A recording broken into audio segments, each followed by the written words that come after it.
You see, when law enforcement and biological family members got involved with a human being's life, they don't represent the plans that God made for a human life. What they represent is the debilitation of a life that was living in love, life, and peace. But of course, they don't care that a lifelong partner was lost. They don't care that a long-term business was lost. They don't care about the realities of what happens in a downturn of an economy.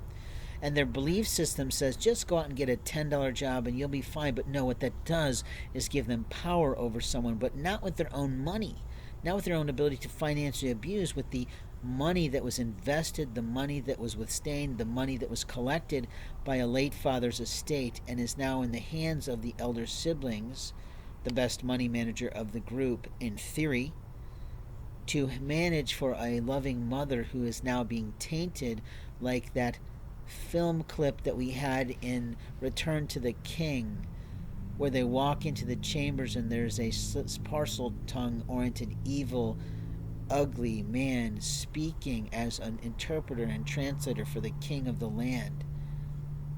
And that's what happens in families during the demise, the reincarnation portion of a human life. But in my case, what have I lost when a man decided to profile the woman I love because they took a look at my private photo albums that were in the bags that went into jail, and they stole every bit of property from me, to the point that the female officer was wearing my glasses in front of me, thinking she was so marvelously clever, as if I didn't notice. I said not a word.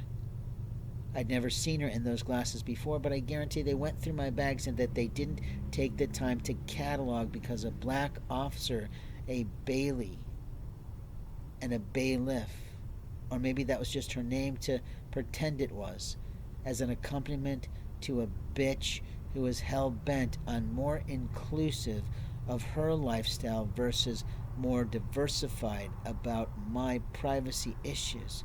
You see, once they learned that piece of medical moment, they ruined everything else and decided to make this a mental health issue, which it has not been forever. And openly, then siblings decided to jump upon it. So what did they steal from me outside of time with my father as he was dying?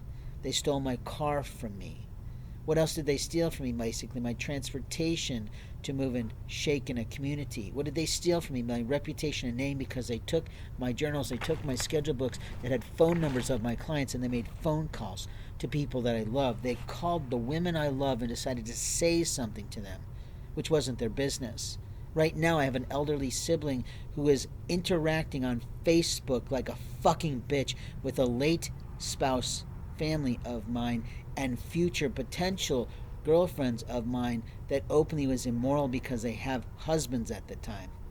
And the problem is I never authorized them access to those things, and that same sibling interacted with her family and friends network in my medical records without my lawful permission or consent, because I never gave her the card to the gentleman I was seeing to deal with my transitions, meaning my situation of losing my father, meaning my situation of dealing with the downturn of the economy and the impact on my business. But you don't care about that, because all you give a shit about is the size of my dick, or whether it functions. You didn't think about, because your view at flaccidity doesn't mean that it doesn't have elasticity when I'm busy with a woman who loves me.